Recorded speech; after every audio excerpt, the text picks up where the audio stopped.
All right, so we're going to talk maritime first. You had a hearing yesterday, Tuesday, today's Wednesday, about the situation in Western Washington, in Washington State. What is the situation as far as you're concerned? Well, we had three big witnesses who kind of represent the spectrum of Northwest maritime economy. So we had Vigor, big shipyard, come to testify about why the United States should have a new maritime policy that invests in shipbuilding.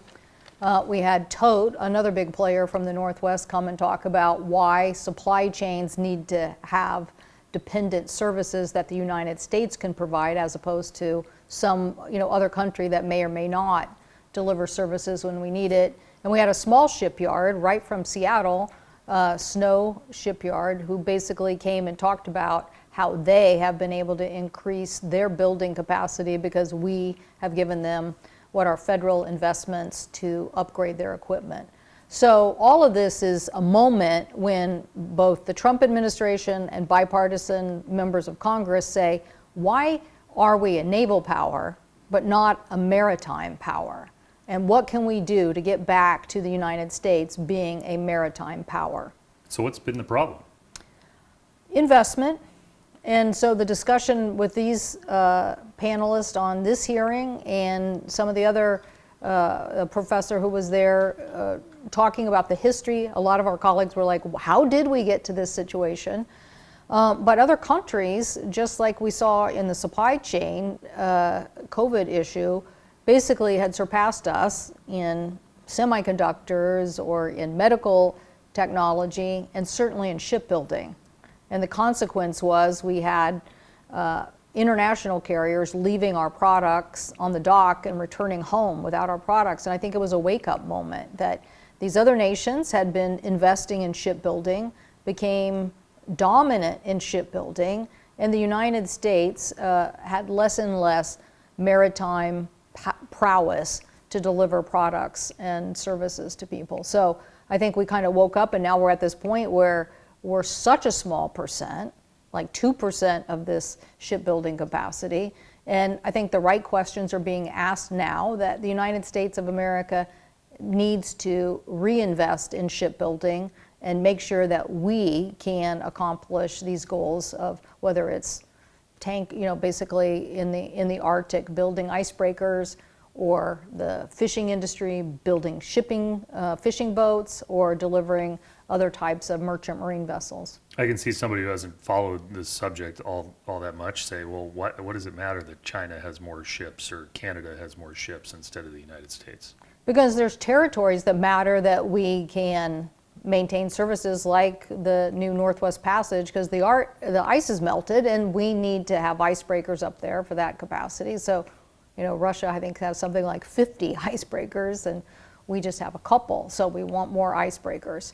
We also want to build our own fishing vessels. Why would we outsource all that fishing capacity to other countries? We have a Jones Act, which is a national law by a former Washingtonian who basically said we need to keep a U.S. flagged merchant marine system because there could be a day when we needed U.S. products or services delivered for military purposes or other national interests, and if other countries refused us, that would put us at a deficit.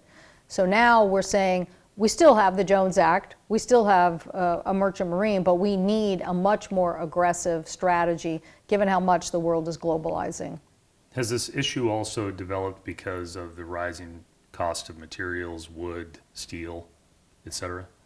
I think I think people are starting to worry about supply chains, that maybe what if we were trying to get a critical mineral? Maybe we had a relationship with a country in Asia, but the shipping came through China, and what if China said, no, we're not going to deliver that critical mineral? How are you going to get it here? So I think COVID made everybody think about supply chain vulnerabilities and made people start thinking about this. But for us, since we have 60 shipyards, since we've had a long, long tradition in shipbuilding, we have the essence of shipbuilding in our state. So the fact that the federal government wants to reinvigorate, the maritime mission for our country, we're all in. We want to participate. But your favorite subject? What's my favorite subject? Prince Rupert. Oh, the Prince Rupert, yeah. Okay, so just think about, all sorts of issues coming into play, like on tariffs or something, and then all of a sudden people say, oh, I'm just going to go to Prince Rupert, or I'm not going to deliver any of that to the U.S. You want to have a system, you want to have a maritime delivery system that can deliver products to you in the United States. You did have the company from Ballard, the snow company. What makes their situation stand out? Well, they're building for the Navy, they're building for the private sector, but they are a small shipyard that are training and skilling and growing the maritime workforce within Seattle. So we're all used to what's happening in the high-tech economy. We're used to what's happening in Boeing, but I don't think people thought that the supply chain of the maritime economy is essential.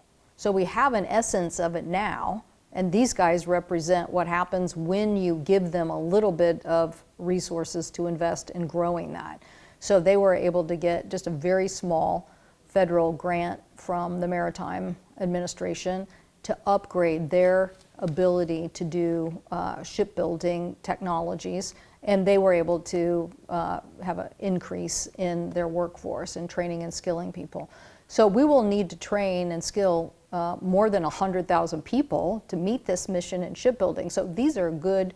I think the committee number was the average salary is $120,000 a year. So these are good paying jobs, and we're going to have to go out and find and train and skill these people. And this shipyard has been doing a good job at that. And that was the 817,150 Maritime Small Shipyard Program Yes. that you were referencing? Right. So how do we build this capacity in the United States if we really want to build all of these ships? I think the number for if we just wanted to build more shipping vessels, that's billions of dollars of business. And we would want these shipyards who already have some capacity to grow into larger shipyards to meet that need.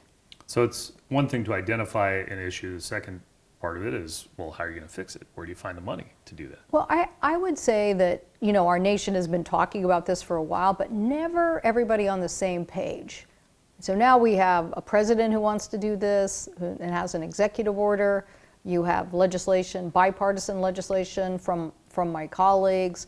You have a lot of interest. And yes, we want to attract private sector investment. The majority of this investment is going to come from the private sector.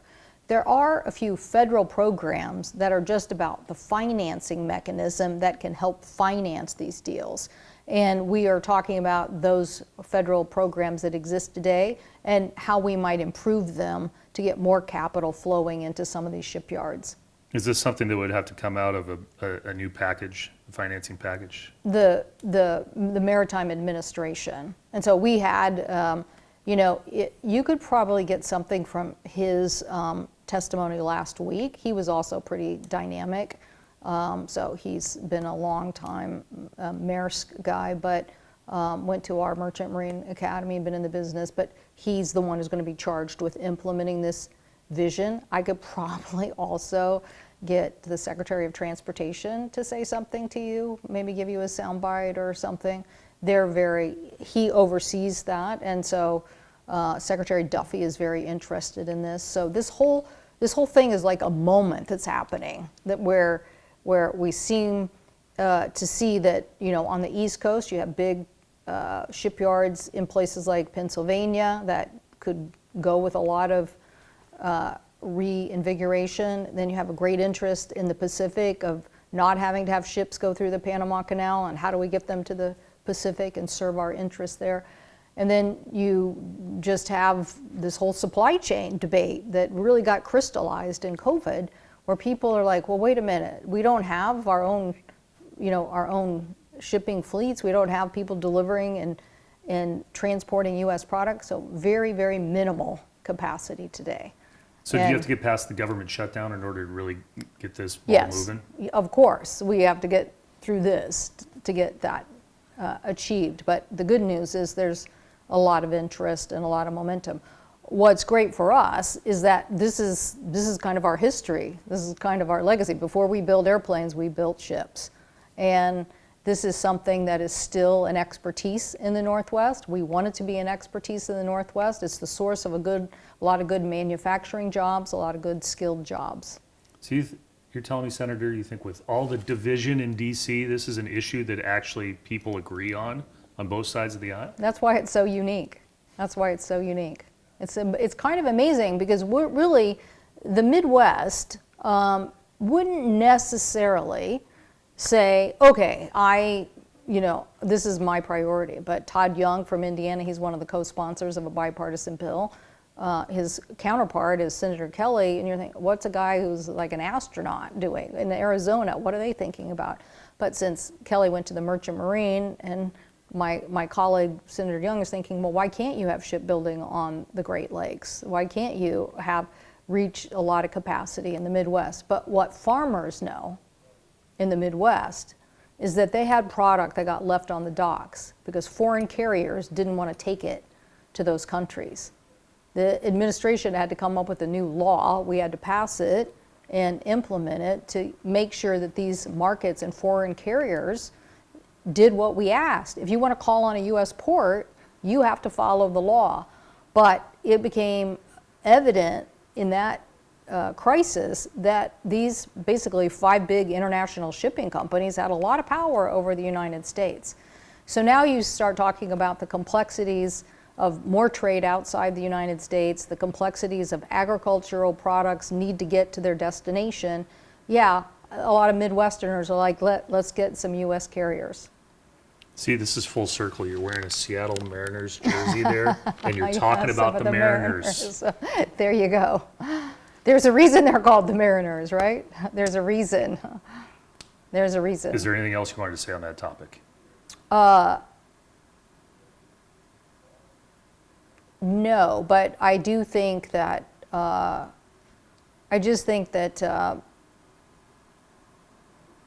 it's just a very interesting question that this, a lot of people always compare the United States to England and that they gave up on their maritime prowess. And I think people remember in history anyway that, England was a bigger, so we're certainly a naval power today, but are we this maritime power? And I think that unlike England, who more or less punted on that, the United States still has ability to affect this ecosystem. And so the fact that people are talking about it as an ecosystem, they want to preserve it, is kind of like on the heels of the Chips and Science Act, that let's preserve something that we know we have to depend on, that we can't just outsource to other people.